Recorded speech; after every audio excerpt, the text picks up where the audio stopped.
I never imagined a betrayal could hide behind a smile, until the night before my wedding. The day had been a whirlwind. Final dress fittings, family dinners, laughter spilling into every corner of the hotel. Everyone said I was the luckiest man alive, about to marry a woman like Claire. She shone with confidence, radiance, and life itself, the kind of person who entered a room and claimed it as her own. We had been together for years, through grad school, job changes, and countless nights dreaming about the future we thought we deserved. She had been my best friend, my anchor, my home, or so I believed. That evening, I was in my hotel suite with my best man, Eric. We'd ordered takeout and were half watching a late-night comedy when his phone buzzed. He frowned, glanced at the screen, and suddenly the color drained from his face. "Everything okay?" I asked. He hesitated. Yeah, just something strange. Probably nothing." But his tone gave him away. Pressed. "Eric, what is it?" He sighed, sliding the phone across to me. "A message from our mutual friend Jenna, who worked with Claire. You didn't hear this from me, but CLA's ex, Tyler, is at the hotel bar. She was seen heading up with him about 30 minutes ago." My stomach turned to stone. "No," I muttered, shaking my head. "That's impossible. Claire's probably with her bridesmaids." Even as I said it, my voice wavered. Eric stayed silent. No words were needed. I grabbed my jacket and left. The hotel lobby buzzed with laughter and chatter, guests celebrating the imminent wedding. My steps quickened as I reached the elevators. My heart pounded like a drum as I pressed the button for Claire's floor. The hallway was eerily quiet. Every sound seemed magnified.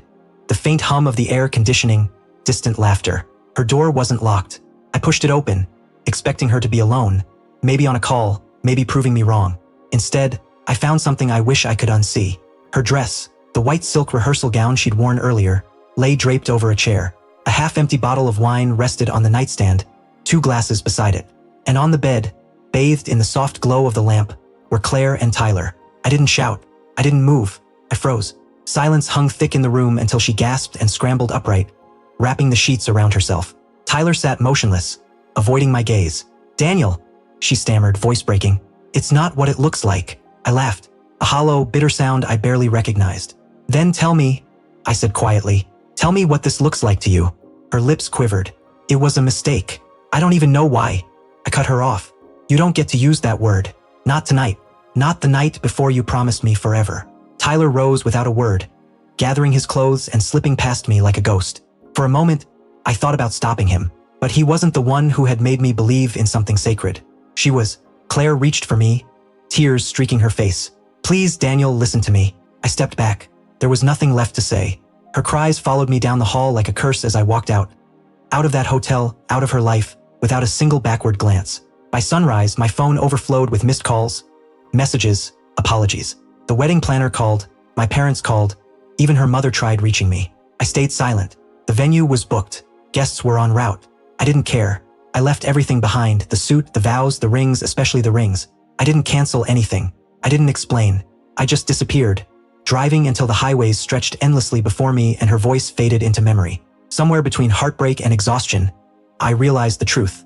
The woman I had planned to marry had already chosen someone else. Not out of love, but out of ego and power. And I had been foolish enough to call it devotion. Hours later, in a distant motel, I stared at the ceiling and made a single promise to myself. She would never hear another word from me. Not a text, not a glance, nothing. And I meant it. Claire never saw me again. The morning of our would-be wedding, chaos erupted. Guests whispered. Her parents panicked. The coordinator tried to smooth things over. She claimed an emergency, but rumors spread like wildfire. Claire stood at the altar alone. No groom, no vows. Just the empty silence of a ceremony that would never happen. I didn't watch. I was hundreds of miles away, in a cheap motel, watching rain streak down the window like the last fragments of a dream dissolving. She called 47 times that day, 28 more the next, sending waves of apologies, explanations, pleading. It meant nothing. I didn't answer. I blocked her number, changed my email, moved apartments, even transferred jobs. I needed distance, from her and from the man I had been when I loved her. Months passed. The pain dulled but never disappeared. Sometimes I woke, reaching for a ghost, faint traces of her perfume haunting me. But then I remembered that night. The wine glasses, the silence, the way she said, "It's not what it looks like," when it was exactly what it looked like. Each memory hardened my resolve. 2 years later, downtown, I saw her again. I was leaving a coffee shop, latte in hand, when I heard, "Daniel." I froze. She was there, Claire, but not the same. The armor of confidence she once wore was gone. Her eyes were tired, her smile uncertain. She clutched a file to her chest as if it kept her tethered. For a long moment, neither of us spoke as the city moved around us, indifferent. Finally, she said softly, "You look good." I didn't answer. I didn't know her anymore.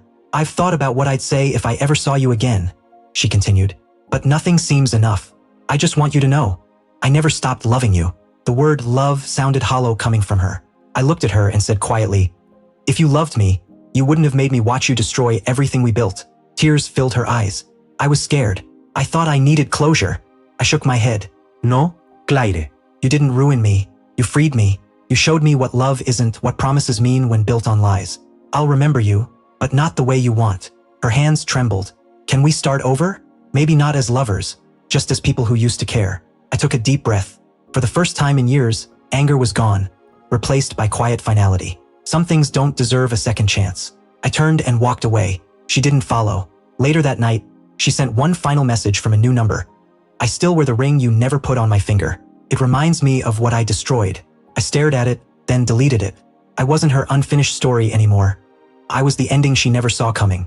A year later, through a mutual friend, I learned Claire had left the city. She quit her job, cut ties with her past. Some said she was rebuilding. Others whispered she never truly recovered. As for me, I started again, slowly, carefully. Love found me eventually, but this time, I walked into it with open eyes, carrying lessons carved from betrayal. And sometimes, catching my reflection, I see the man who once stood in that hotel doorway, the one who didn't scream, didn't stay, quietly disappeared, and never looked back.